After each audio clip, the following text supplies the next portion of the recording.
Hello बच्चों, question is sea water contains 29.25% NaCl and 19% MgCl2 by weight of solution. The normal boiling point of sea water is degree Celsius. हमें boiling point निकालना है सी water का जिसके अंदर NaCl 29.25% है and MgCl2 19% present है. उस सी वाटर का मुझे बॉइलिंग पॉइंट कैलकुलेट करना है. सो की concept of this question is elevation in boiling point. हम कॉलिगेटिव प्रॉपर्टी पढ़ते हैं इलिवेशन इन बॉइलिंग पॉइंट. उसके अंदर हम क्या पढ़ते हैं, कोई सॉल्यूट अगर ऐड किया जाता है तो मेरे पास क्या होता है, बॉइलिंग पॉइंट क्या होता है, बढ़ जाता है. इलिवेशन इन बॉइलिंग पॉइंट ये क्या होता है, मेरे पास डेल्टा टी बी जो चेंज हुआ है बॉइलिंग पॉइंट में विच इज इक्वल टू रहता है किसके, van't Hoff factor multiply by K B. K B क्या है यहाँ पे, कांस्टेंट है, elevation constant multiply by molality. Molality is equal to में मेरे पास क्या होता है, अगर इस मोलालिटी की फॉर्मूला को एक्सपेंड करें तो number of mole divided by mass of solvent.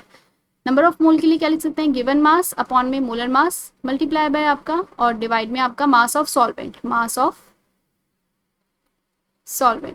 Of solvent आपका किलोग्राम में होता है, तो अगर ग्राम में यहाँ पे गिवन है तो आपको उसको किलोग्राम में कन्वर्ट करने के लिए 1000 से यहाँ ऊपर मल्टीप्लाई करना पड़ेगा मास ऑफ सॉल्वेंट को, क्योंकि मैं किस में कन्वर्ट कर रही हूँ, केजी के अंदर.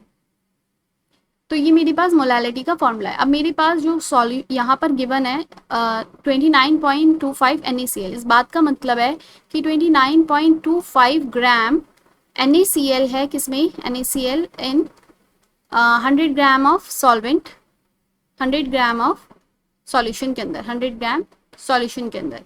और इसी तरीके से MgCl2 जो मेरा है वो कितना है, 19%, यानी कि 19 ग्राम MgCl2 है किसके अंदर, इन 100 ग्राम सॉल्यूशन.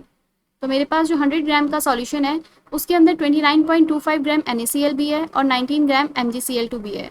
तो मेरे पास जो मास ऑफ सॉल्वेंट आ जाएगा वो क्या आ जाएगा, mass of solvent is equal to में 100 सॉल्यूशन का मास माइनस 29.25 ग्राम NaCl का और 19 ग्राम MgCl2 का मास हम माइनस करेंगे तो हमें मिलेगा 51.75 gram which is mass of solvent. अब क्वेश्चन में मैं सबसे पहले मोलालिटी निकाल लेती हूँ किसके लिए, NaCl के लिए. मोलालिटी फॉर NaCl की मोलालिटी क्या रहेगी, गिवन मास कितना है 29.25 ग्राम.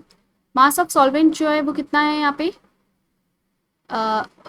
मोलर मास कितना है NaCl के लिए, NaCl का मोलर मास होता है 58.5 आपका, और यहाँ पे मास ऑफ सॉल्वेंट जो है वो कितना है 51.75, यहाँ पे मल्टीप्लाई बाय 1000. ये आपका आ जाएगा मोलालिटी ऑफ NaCl. ये आपकी निकल कर आएगा 29.25 को आप 58.5 से डिवाइड करेंगे तो आपका आ जाएगा 0.5 और इसको एज इट इज लिख लेते हैं 1051.75.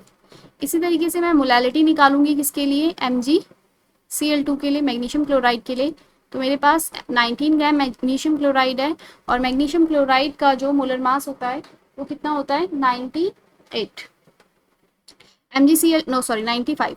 MgCl2 के लिए मोलर मास आ गया 95 डिवाइडेड में आपका मास ऑफ सॉल्वेंट है 51.75 मल्टीप्लाई बाय यहाँ पे 1000. ये आ जाएगा आपका, आप इसे सॉल्व करोगे तो आएगा ये 0.2 मल्टीप्लाई बाय 1000 डिवाइडेड बाय 51.75. ये आ गया मोलालिटी MgCl2 के लिए. अब मुझे निकालना है इलिवेशन इन बॉइलिंग पॉइंट. जो डेल्टा टी बी रहेगा आपका, delta T B is equal to में इन दोनों के लिए मैं ऐड करूंगी डेल्टा टी बी किसका, NaCl के लिए प्लस डेल्टा टी बी किसके लिए, MgCl2 के लिए.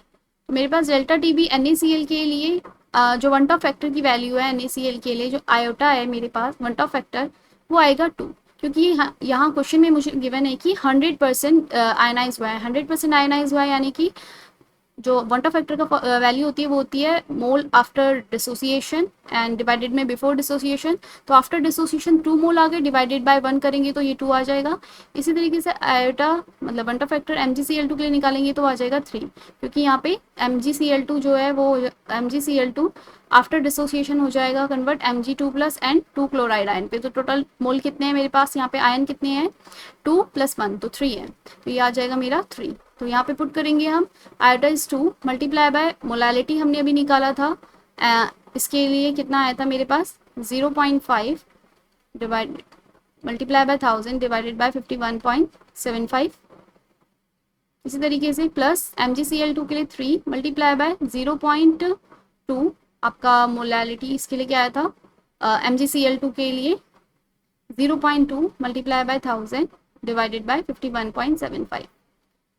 और यहाँ पर आप के बी जो है मैंने कॉमन निकाल लेती हूँ, के बी को पूरे से मल्टीप्लाई करेंगे क्योंकि के बी इसके पास भी है, जो फॉर्मूला है वो क्या, आयोटा के बी एम प्लस आयोटा के बी एम, ये MgCl2 के लिए और ये NaCl के लिए। तो यहाँ के बी को मल्टीप्लाई कर लेते हैं, के बी की वैल्यू हमें गिवन है एलिवेशन कांस्टेंट 0.52। इस क्वेश्चन को हम सॉल्व करेंगे, delta T B equal to में आपका आ जाएगा, delta T B equal to में इस पूरी वैल्यू को अगर आप सॉल्व करोगे तो आपके पास आ जाएगा 16.075। 16.075 आपका डेल्टा टी बी आ गया है। तो delta T B equal to में मेरे पास क्या होता है, T final boiling point final मतलब सॉल्यूशन का माइनस आपका सॉल्वेंट के लिए, तो इजिकल टू में T solution minus T solvent, boiling point of solvent, boiling point of solution आपको यहाँ पे निकालना है, मतलब जो सी वाटर है मेरा वो सॉल्यूशन है उसको मुझे निकालना है। डेल्टा टी बी की वैल्यू कितनी है मेरे पास, 16.075। नॉर्मल जो बॉइलिंग पॉइंट रहता है वो क्या रहता है मेरे पास 100 डिग्री सेल्सियस। वाटर के लिए जो प्योर वाटर रहता है उसके लिए सॉल्वेंट जो वैल्यू मतलब जो सॉल्वेंट है वो क्या है मेरा प्योर वाटर है, तो वाटर के लिए जो बॉइलिंग पॉइंट रहता है वो रहता है 100 डिग्री सेल्सियस।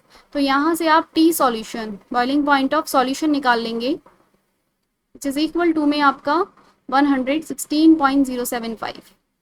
तो आप इसको नियरली इक्वल टू लिख सकते हैं 116। सो अवर करेक्ट आंसर इज, इसका आंसर जो आ जाएगा वो मेरे पास क्या आ जाएगा 116 degree Celsius. Hope you understand.